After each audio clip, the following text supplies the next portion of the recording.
আজকে আমরা রান্না করব ঝিমবটি।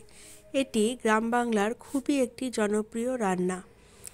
প্রথমে ঝিমটা তো আমি দেখিয়ে দিলাম, ঝিম এরকম দেখতে হয়। তারপর সেটাকে ছোটো ছোটো করে কেটে নিতে হবে, কেটে নিয়ে পরিষ্কার করে ধুয়ে নিতে হবে।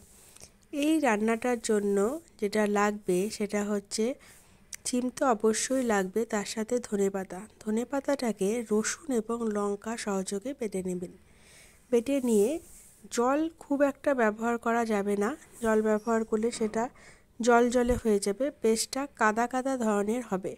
অর্থাৎ যে ধনেপাতা রসুন আর লঙ্কার পেস্টটার কথা আমি বলেছি। তারপর কড়াতে তেল দিয়ে তার মধ্যে দিয়ে দিতে হবে সর্ষের তেল এবং কালো জিরে।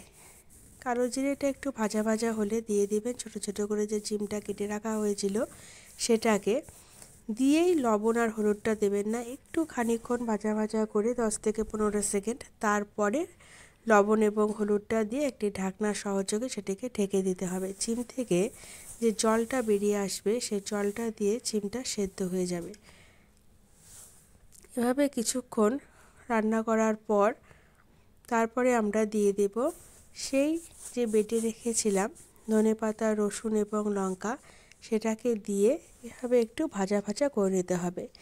রান্নাটা কিন্তু গা মাখা হবে, এখানে জল ব্যবহার করা যাবে না।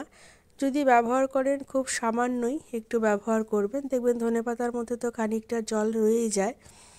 এভাবে রান্না করে গা মাখা যেমন ভিডিওতে দেখানো হয়েছে ঠিক সেরকম। Thank you for watching.